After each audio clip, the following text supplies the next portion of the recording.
www.jamiamadiniyajadid.org.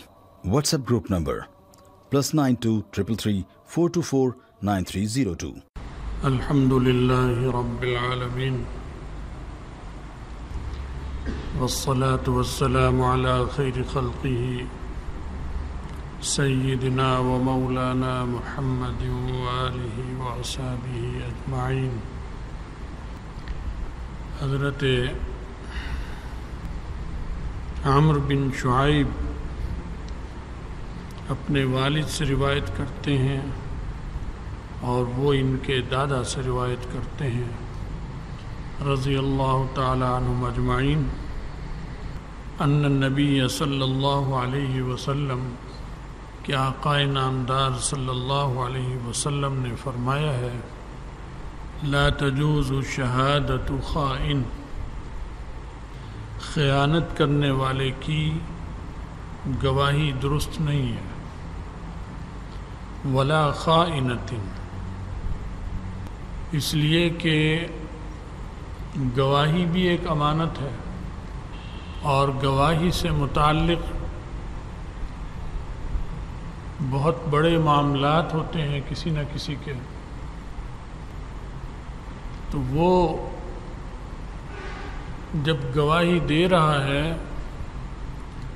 تو ہو سکتا ہے سچ ہو، لیکن چونکہ وہ خیانت کرتا ہے، عادت اس کی یہ ہے، تو احتمال قوی یہ اس بات کا ہوتا ہے کہ یہ اس میں جھوٹ بول رہا ہو، ایسی بات نہ ہو یہ کہہ رہا ہے ہو کچھ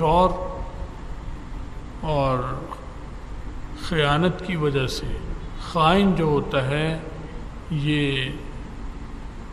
لالچی ہوتا ہے. خیانت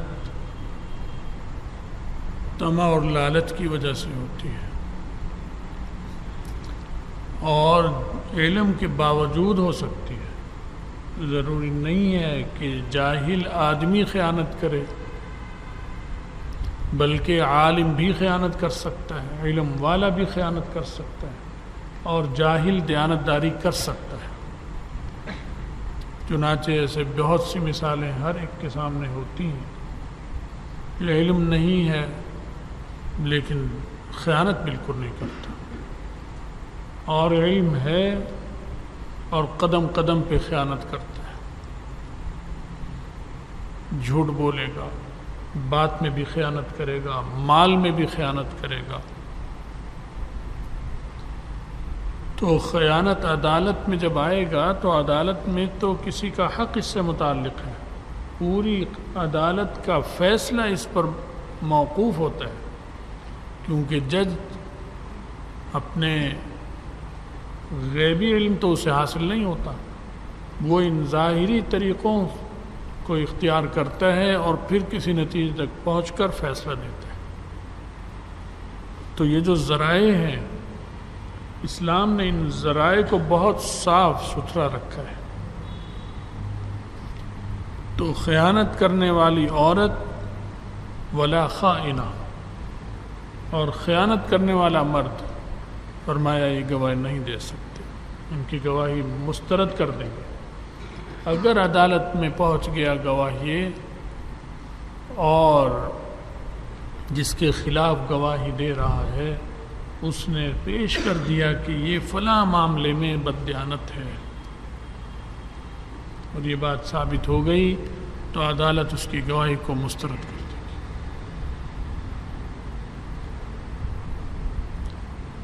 ولا زان ولا زانیہ، اگر زانی ہے مرد یا عورت ایسی بدکار ہے اس کی گواہی بھی معتبر نہیں ہوگی، رد کر دی جائے گی. کیونکہ جھوٹ بولنا جو ہوتا ہے یہ حیا دار آدمی جھوٹ نہیں بول سکتا. جھوٹ کا تعلق بے حیائی سے ہوتا ہے، اور بے حیائی یہ ایک باطنی چیز ہے، معنوی چیز ہے. ہاتھ بے حیا نہیں ہوتا، آنکھ بے حیا، کان بے حیا، ٹانگ بے حیا، یہ بے حیا نہیں ہوتا. حیا کا تعلق اس کی قلبی حالت سے ہے. قلب میں یہ چیز ہوتی ہے، قلب میں یہ ہوگی تو اس سے دل بھی ذہن بھی متاثر ہوگا اس کی حیا سے، اس کی آنکھ بھی اس کی حیا سے متاثر ہوگی، حیا کی وجہ سے کان بھی متاثر ہوں گے. تو کسی کی بات نہیں سنے گا بلا وجہ کان لگا کر سنے، کیونکہ دل حبا حیا ہے تو کان میں حیا آ گئی. کسی کے عیب یا کسی کے گھر کے اندر جھانک تاک یا کسی کے مال میں چیزوں میں بلا وجہ کی جھانک تاک نہیں کرے گا، کیونکہ دل بے حیا ہے تو آنکھ میں حیا آ گئی. تو دل کے تابع ہے یہ چیزیں. تو گواہی جو ہوتی ہے، جھوٹ جو بولنے والا ہوتا ہے وہ بے حیا ہوتا ہے، اور زنا تو بہت بڑی بے حیائی کی چیز ہے. تو جب زنا جیسا کام ہو رہا ہے تو جھوٹ بولنا تو ہلکی چیز ہے، وہ بڑی آسانی سے انجام دے دے گا. کسی پر جھوٹ باندھنا کہ ہاں اس نے یہ کام کیا تھا یا اس نے نہیں کیا تھا، اور کیا یا نہیں کیا وہ اور ہے، معاملہ الٹ ہے، کہہ دیا اس طرح کا. اسی وجہ سے بے حیا آدمی جھوٹ بول ہی نہیں سکتا.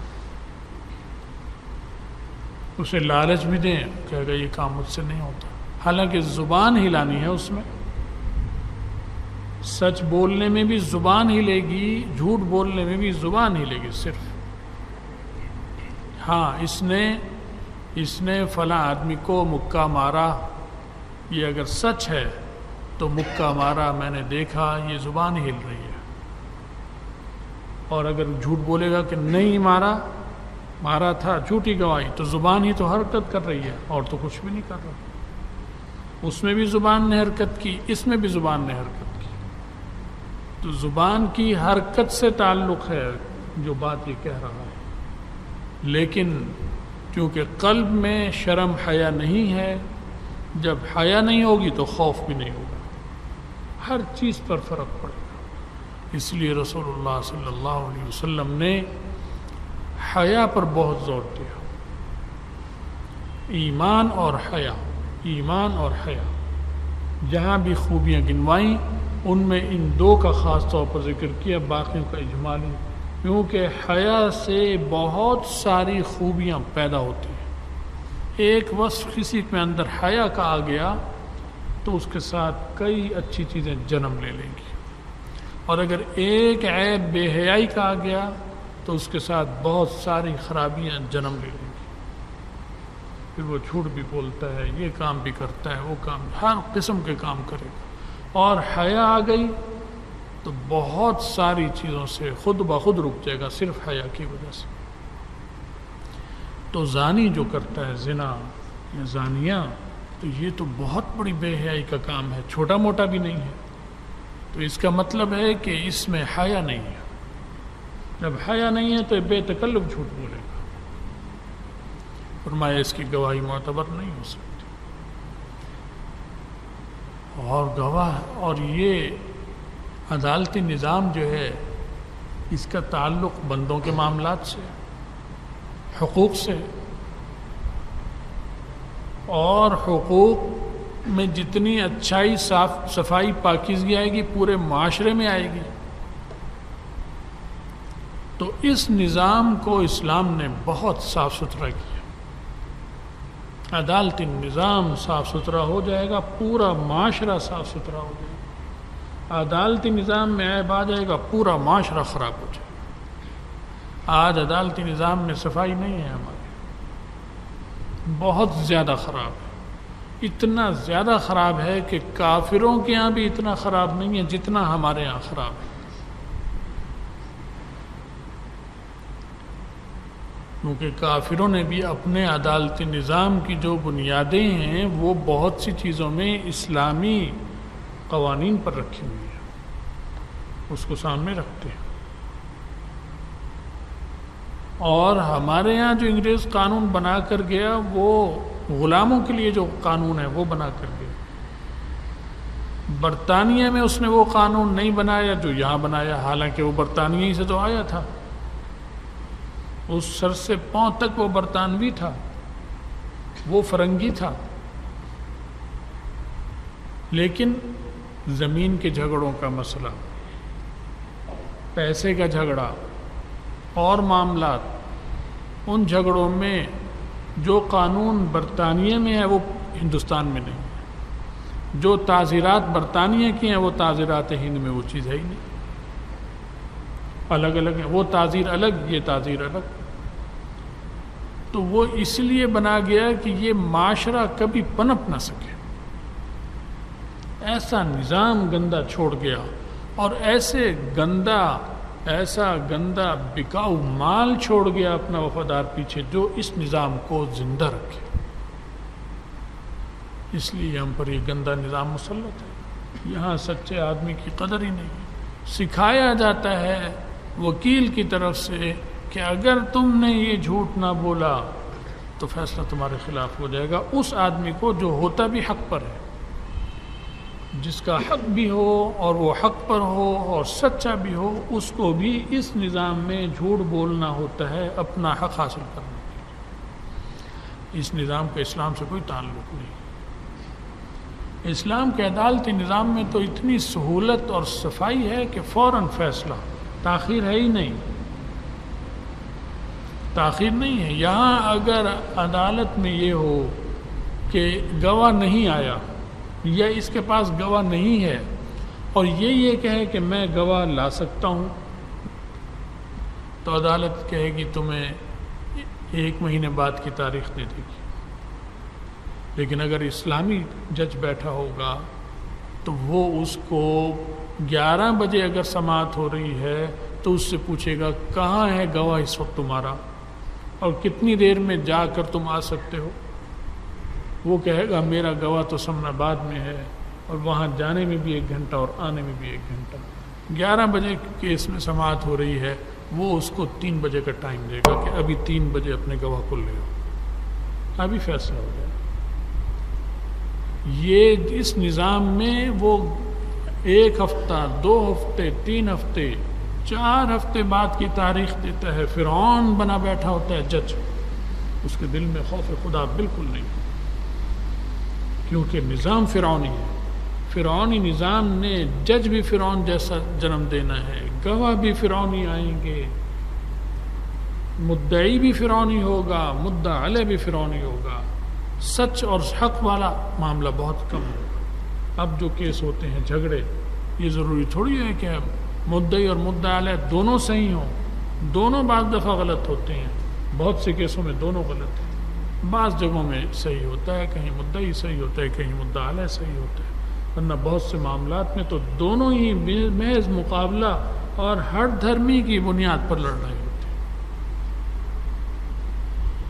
اور یہ نظام اس لڑائی کو طول دیتا ہے، ختم نہیں کرتا۔ وہ کیس جس کا فیصلہ 1 ہفتے میں ہو سکتا ہے، اس کا فیصلہ جب 10 سال میں ہوگا تو اس کا مطلب ہے کہ وہ جھگڑا جو 1 ہفتے کا تھا وہ جھگڑا 10 سال کا ہو گیا۔ یہ نظام اس جھگڑے کو جو 1 ہفتے میں ختم ہو سکتا تھا، اسے اس نے 10 سال بلکہ 20 سال بلکہ 25 سال بلکہ 30 40 سال ہو گئے ہیں۔ بہت سے کیسوں کے ابھی تک فیصلے عدالتوں میں نہیں ہوئے، اب چل رہے ہیں۔ یہ ہے نظام۔ نسلوں میں دشمنی چل رہی ہے۔ وہ باپ دادا کی لڑائی شروع ہوئی تھی، وہ دادوں کی، وہ جب کیس زندہ ہے تو وہ تو مر گئے، وہ جھگڑا اگلی نسل میں منتقل ہو گیا، پھر وہ مر گیا تو اس سے اگلی میں جھگڑا منتقل ہو گیا، نسل در نسل جھگڑے پیدا کرتی ہے اس نظام۔ اسلام نے بہت صاف ستھرا عدالتی نظام رکھ دیا اور فرمایا کہ خائن اور خائنہ گواہی نہیں دے سکتے، زانی اور زانیہ بھی نہیں دے سکتے، وَلَا ذِي غِمْرٍ عَلَىٰ أَخِيهِ، اگر کسی کو یہ عیب نہیں ہے، کسی میں خیانت بھی نہیں کرتا اور زنا بھی نہیں ہے، صاف ہے، عام ٹھیک، لیکن پیشہ ایسا ہے کہ اس میں ایک دوسرے سے جلن ہوتی ہے۔ ڈاکٹر سے جلتا ہے، وہ ترقی کر رہا ہے کیوں کر رہا ہے. اس کی دکان پہ 300 مریض آتے ہیں، میرے تو صبح سے شام تک مشکل سے 10 آتے ہیں. اب اس کے دل میں ایک حسد جلن سی ہو جاتی ہے. اور عالموں کے بھی ہو جاتی ہے. یہ نہیں کہ علماء کوئی دودھ سے دھلے ہوئے ہیں. آج کل کے علماء الامان والحفیظ. عالم سے جلنے لگتا ہے، مفتی سے جلتا ہے، صوفی سے جلتا ہے. اس کے اتنے مرید ہیں تو میرے کیوں نہیں؟ یہ ایسے گاڑیوں میں اڑا پھرتا ہے، میں کیوں نہیں اڑا پھرتا؟ اب شروع ہو گئی، جلن شروع ہو گئی. تو عدالت کو یہ بات جب علم میں اگر لائی یا معلوم ہو گئی کہ اس شخص کو اس سے خار ہو سکتی ہے، مدعی جو ہے وہ مدعا علیہ جو ہے وہ ڈاکٹر ہے اور مدعی گواہ بھی ڈاکٹر کو لے آیا، تو عدالت کے نوٹس میں جب یہ بات آئے گی کہ یہ بھی ڈاکٹر ہے اور ایک ہی اسپتال کے اور یہ بھی ڈاکٹر ہے، اب احتیاط کا تقاضا ہے. عدالت کہے گی کوئی اور گواہ لاؤ. یہ نہیں، یہ ہم پیشہ ہیں. ہم پیشوں میں عام طور پر اناد ایک دوسرے کی خار ہوتی ہے، توڑ کرتے ہیں. یہ کہیں اس کا غصہ نہ نکال لے، ضروری نہیں کہ نکالے، احتمال ہے کہ یہ نقصان پہنچا سکتا ہے. لہذا عدالت اس نقصان کا دروازہ بند کر دیتی ہے کہ اس وجہ سے جھوٹ بول دے. حکیم کو غصہ ہوتا ہے حکیم پر، ڈاکٹر کو غصہ ہوتا ہے ڈاکٹر پر. تو جو پیشے ایسے ہیں جن میں آپس میں حسد ہو سکتا ہو، خار ہو سکتی ہو، وہ بھی ایک دوسرے کے خلاف گواہی ہوگی. ارشاد، یہ قانون، یہ عدالتی، یہ تمام جو رسول اللہ صلی اللہ علیہ وسلم کے قانونی فرامین ہیں جو جاری کر رہے ہیں، اور یہ قانون بن گیا. یہ حدیث شریف کو یہ نہ سمجھو کہ ایک حدیث ہے جس میں واعظ و نصیحت ہے. یہ حدیث ہے اور یہ قانون بن گیا. اسی کی بنیاد پر فقہ میں سارے قوانین کتابوں میں قوانین مرتب ہوئے.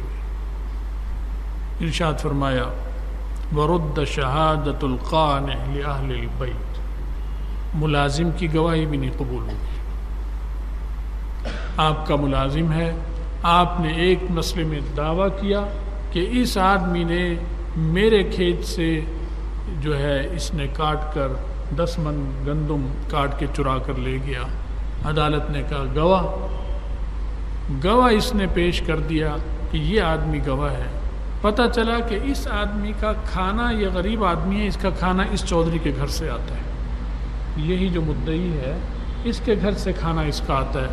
عدالت گواہی مسترد کر دے گی اس کی کہ نہیں، یہ تمہارے گھر سے کھاتا پیتا ہے بیچارہ، لحاظ میں کہاں یہ سچ بول سکتا ہے، یہ تو اس کا کھانا تم بند کر دو گے. یا ملازم ہے، تنخواہ لیتا ہے وہاں سے. فرمایا نہیں، کوئی اور آدمی لاؤ، اس کی گواہی نہیں. یہ قانون بن گیا. تو جس کی قناعت ہو، اس پر اس کا مدار ہو، اس کا چولہا، اس کی معیشت اس سے وابستہ ہو، اس کی بھی گواہی نہیں قبول کی جائے گی. بیٹے کی بھی نہیں کی جائے گی. حضرت علی کرم اللہ وجہہ کا کیس تھا عدالت میں. یہودی نے کیس کیا حضرت علی کے خلاف. اب جناب عدالت نے طلب کر لیا حضرت علی کو، وہ خلیفہ تھے اس وقت، سربراہ مملکت تھے. عدالت نے طلب کر لیا. اب وہ مدعی نے دعویٰ کر رکھا تھا، تو حضرت علی نے فرمایا کہ یہ بات نہیں، غلط ہے. تو عدالت نے پوچھا حضرت علی سے گواہ، اور ان کا یہ گواہ یہ ہے. ساتھ حضرت حسن جو صحابی ہیں رضی اللہ عنہ، یہ گواہ. قاضی صحابی نہیں تھا، قاضی تابعی تھا، قاضی شریح رحمۃ اللہ علیہ، حضرت علی کا شاگرد تھا. حضرت علی سے اس نے عدالت اور قانون سیکھا تھا. بہت چھوٹا تھا ان سے ہر اعتبار سے. تو قاضی نے کہا کہ یہ تو آپ کے بیٹے ہیں، ان کی گواہی تو معتبر نہیں. ان کا کہ بیٹا تو ہے لیکن حسن ہے، نبی علیہ السلام کا نواسہ ہے، نبی علیہ السلام نے ان کے لیے یہ فرما رکھا. انہوں نے کہا سب کچھ ٹھیک ہے لیکن ہیں تو بیٹے، بس مسترد کر دیا. یہ ہے اسلام کا اتنا زبردست اور مضبوط نظام. ہمارے یہاں تو جج بھی خائن ہوتا ہے، جج خود خائن ہوتا ہے، وکیل خود خائن ہوتے ہیں، ماتحت عدالت خائن ہے اور ما فوق کی عدالت بھی خائن، سارے کے سارے بددیانت، راشی، زانی، شرابی، ہر عیب ان میں موجود ہوتا ہے. اور وہ کہتا ہے کہ ہمارے سر شرم سے جھک گئے اس جج کی وجہ سے. سبحان اللہ. تمہارا سر کیسے جھک سکتا ہے شرم سے؟ تمہیں تو شرم کا پتہ ہی نہیں کیا چیز ہے. محض اخباری سرخیاں سجانے کے لیے بیانات داغتے ہو اس طرح کہ ہمارے شرم سے جھک گئے. تمہارے شرم سے سر جھکنے والے ہیں ہی نہیں، شرم ہے ہی نہیں تمہارے اندر، شرم سے کیسے جھکے گا سر؟ خمیر میں انگریز کا خمیر ہے، اوپر سے نیچے تک تعلیمات اس کی ہیں. وہ علم جو ظلم پر مبنی ہے، قانون، وہ سیکھ کر وہ اس کے مطابق جو فیصلہ کرنے آیا ہوا ہے، اس میں شرم ہو سکتی ہے؟ اس میں کہاں شرم ہوگی؟ اسلام میں ایسی تصور نہیں ہے. ایسے آدمی کی گواہی نہیں لی جائے گی. تو یہ حقوق العباد، یہ معاشرے کی صفائی، معاشرے کی طہارت، معاشرے کی پاکیزگی اور ستھرائی ان بنیادوں پر ہو سکتی، اس کے بغیر نہیں ہو سکتی. اور ان اصولوں کو کافروں نے لیے ہے اپنے ہاں. اگرچہ سزائیں اسلامی نہیں دیتے وہ بہت سی، قاتل کو سزائے موت، قصاص ایسے نہیں ہے جیسے اسلام میں ہے، چور کا ہاتھ کاٹنا نہیں ہے، زانی کو کوڑے لگانا یا اسے رجم کرنا ان کے ہاں نہیں ہے. لیکن جو چیزیں ہیں بہت سی، اس میں انہوں نے ہمارے اصول لے رکھے. جہاں جہاں وہ حاکم رہے ان علاقوں میں وہ اپنا گندہ نظام چھوڑ کر گئے. وہی ہندوستان میں بھی ہے، وہی بنگلہ دیش میں بھی ہے، وہی پاکستان میں بھی ہے، بر صغیر وہی گند چل رہا ہے. اور یہ ان کے وفادار چھوڑ گئے. وہ کالج یونیورسٹیوں میں نظام تعلیم نصاب وہ بنا گئے، اس نصاب سے پڑھ کر جج بھی نکل رہا ہے، اس سے پڑھ کر جرنیل بھی نکل رہا ہے، اسے پڑھ کر پولیس والا بھی نکل رہا ہے، سیاستدان بھی نکل رہا ہے. وہ سب فرنگی نکل رہے ہیں. نام کے مسلمان ہیں وہ فرنگی، سارے کے سارے مزاجن فرنگی، فرنگی سے محبت، فرنگی کی روایات، فرنگی کے طریقے، فرنگی کا دستور، اس کا کھانا پینا سب ویسے ہی کرنے میں انہیں لطف آتا ہے، اسی کو عزت اور شان سمجھتے ہیں. یہ اس نظام تعلیم نے جو ہمارے یہاں ہے، یہ انگریز کا دیا ہوا گندا غلیظ نظام تعلیم ہے، جس سے غلاظتیں نکلتی چلی جا رہی ہیں اور ہماری نسلیں اس سے برباد ہو رہی ہیں. اللہ تعالی ہماری اور آپ سب کی حفاظت فرمائے، اور اللہ تعالی ایسے حالات پیدا فرمائے. آگے ایک چیز آ رہی ہے، حضرت ابو ہریرہ فرما رہے ہیں رسول اللہ صلی اللہ علیہ وسلم نے فرمایا لا تجوز الشہادۃ بدوی علی صاحب قریۃ. یہ بھی نہیں ہوگا. دیہاتی آدمی کی اگر شہری کے خلاف گواہی ہے تو نہیں مانی جائے گی. شہری کے حق میں تو مان لیں گے، شہری کے خلاف نہیں مانیں گے، کیونکہ شروع سے ایسا ہے کہ دیہاتی لوگ شہری لوگوں سے چڑھتے ہیں، جلن ہوتی ہے ان کو. آیا وڈا جنٹل مین، سننا ہے نا جملہ، جو بھی دیہاتی ہوگا دیکھ کے شہری کہے گا وڈا جنٹل مین آیا، بابو بنا پھرتا ہے، بڑا یہ بنا پھرتا ہے، بڑی یہ بنی پھرتی ہے. جلن کا جملہ دیہاتی سے نکلتا ہے شہریوں کے لیے. یہ قدرتی نظام آج تک چل رہا ہے اس طرح. تو اگر تو اطمینان ہوا ٹھیک ہے، اگر اطمینان نہیں ہے اور معاملہ پردے میں ہے تو پھر عدالت دیہاتی کو جو گواہی شہری کے خلاف دے گا، حق میں دے گا تو مان لیں گے، حق میں تو مان لیں گے، اس کے خلاف اگر گواہی بنتی ہے وہ نہیں مانی جائے گی اس کی. یہ ایک ایک باریک نفسیات کا خیال رکھا اسلام نے، معاشرتی فرق اور معاشرتی نفسیات اس کو پیش نظر رکھا، اور رسول اللہ صلی اللہ علیہ وسلم کے یہ اصول حضرت ابو ہریرہ رضی اللہ تعالیٰ نقل فرما رہے ہیں. اللہ تعالیٰ کرے کہ ایسے حالات ہوں کہ اسلامی قوانین نافذ ہوں، اور اللہ تعالیٰ ان ظالم حکمرانوں سے اور یہ جو انگریزوں کے اور کافروں کے غلام ہیں، اللہ ان سے ہمیں خلاصی عطا فرمائے اور حق کا بول بالا ہو، ہم سب کا خاتمہ ایمان پر ہو، آخرت میں رسول اللہ صلی اللہ علیہ وسلم کی شفاعت اور ان کے ساتھ نصیب فرمائے. وآخر دعوانا